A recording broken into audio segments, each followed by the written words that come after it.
This is BC Spirits, your look at the province's burgeoning distilling culture. What's happening, BC Spirits? Welcome to another episode. This week I got something new. I got 3 bottles of something brand spanking new, never tasted from this distillery ever before. I don't think I've ever showcased it or even really talked about it. Super small little distillery up in Creston Valley. But I thought I would revisit a few things, touch on a few things, and then sort of build out from there. So today we're going to be doing brandies. And if you've watched any of my Spirited Days or any of my episodes whatsoever, I love brandies and eau de vis very, very much. I think BC doesn't have enough brandies being made right now. I think it should be a hand in fist sort of mentality. We have so much wine here. We can be making so many fantastic single varietal brandies and trying them out, and grappas and muck and marks. We did the Marc de Soleil from Long Table in Closest the other day, and we've done piscos and just so much. But let's kick it off with the first one, which is the Grand Visco from Arbutus, their aromatic brandy. Now, this is definitely leaning towards a pisco style, which we talked about with the Narrative Spirit of the Valley. I think leaning into piscos and pisco style aromatic brandies is way better and more sellable than, say, a grappa or a mark. Doesn't say what grapes it uses, but it is lightly aged in ex-bourbon barrels. I love this product. I really do. On the nose straight away, you are getting that aromatic grape style. Like you're getting like Gewürztraminer, Riesling sort of notes, those sort of qualities. And as you know, like I talk about brandy a lot. If you bruised an apple or bruised a grape, it tastes weird. But then we ferment it, distill it, which is both a relatively aggressive process. And then the product that comes out is so fragrant and lovely and light and full-bodied.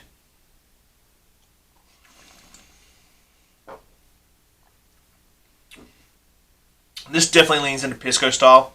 I want to really do a really good hardcore blind tasting and throw some pisco style brandies from BC in with really nice piscos from South America and see if people can pick it out, because you get that little bit of oak, not overly done. You get that little bourbon-y sort of kick. There's definitely a corny sort of bourbon finish just here. I can just taste it just in the corner of my mouth just here. But really aromatic, really great forward, fantastic start to this tasting. I think I tasted this almost a year ago in a brandy episode. But so next up is the Narrative Brandy. VSOP or VS Single Cask. They use grapes from Summerland. Okanagan Crush Pad makes this triple distilled, which is very important, and then aged for full strength for full year. Sorry, aged this spirit at full strength for 3 years in neutral French oak. Great color.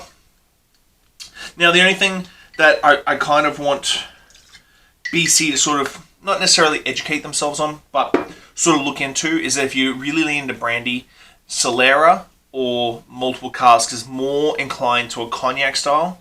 9 times out of 10, cognac is a blend of different ages from different regions with different grapes. Well, not necessarily different grapes, usually Ugni Blanc, but different regions give different terroirs, so on and so forth.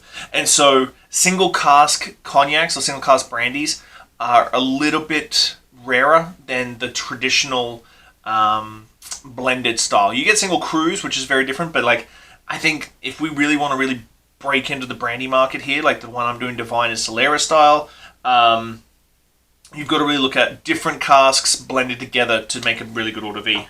So as you can see, I've enjoyed this one. I'm not sure you can buy this one anymore. I think when I started showing some interest in this, they took it off the online store. So I apologize to Okanagan Crush Pad for loving brandy too much. And I apologize to you guys that you probably won't be able to get any of this.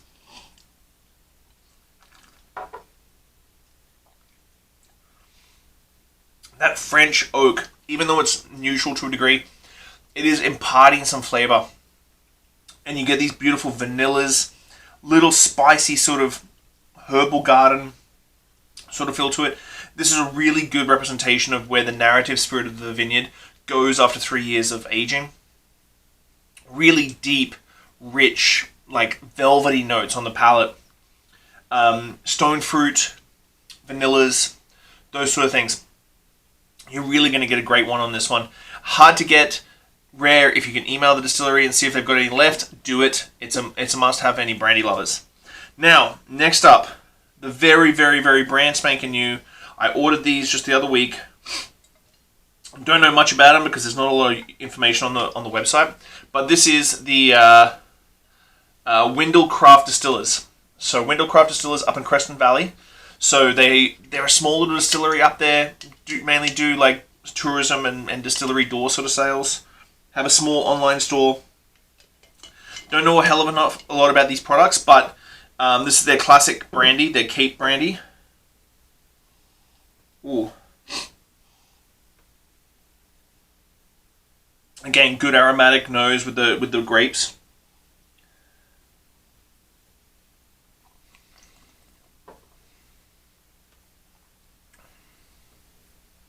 Wow. Very different to the Narrative. Definitely into the sweet style grape. Like, very much more bold grape style. Slightly sweet. Trying to pick out that sweetness. What is that sweetness? It's not vanilla. It's like a fruity sweet. Like a peachy sort of sweet. Very curious what grapes they're using in this. Definitely different to the first two, which are very aromatic forward grapes. These are definitely bolder, sweeter, not so much aromatic, but they give this beautiful grape flavor that continues and lingers on. This is a fantastic little brandy. On the nose, you're getting the cask, dusty, sort of musky, sort of cask notes. Very, very reminiscent of like a single crew borderie style cognac. Single crew borderies are fantastic. Not sure how old this is.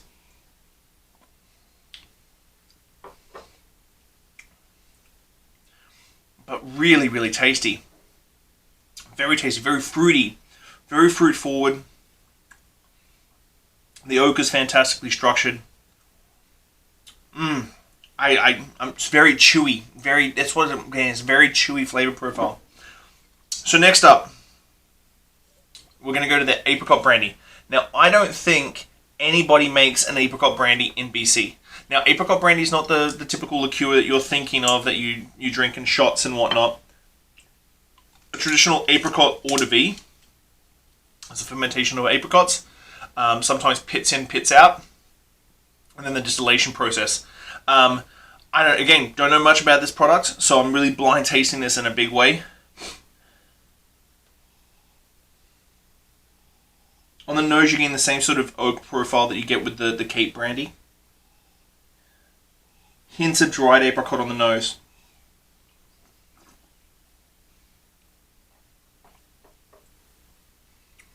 Wow. Dry apricot. Not like dried sweet apricot, like very dry flavor profile. Reminds me very reminiscent of the 12-year-old cherry brandy from Merrydale in the way that the fruit behaves. Definitely dry, fantastically dry apricot. Wow. I think this has got a little bit of age to it, probably 2 to 3 years again.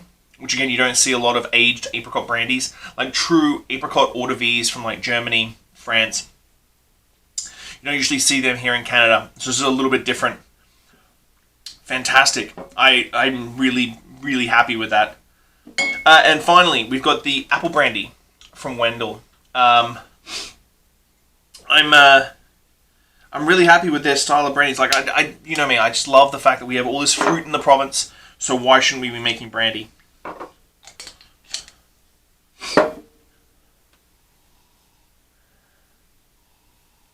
Again, I've talked about this about whiskey, about having an identity, a distillery-specific flavor profile. This is definitely leaning into that.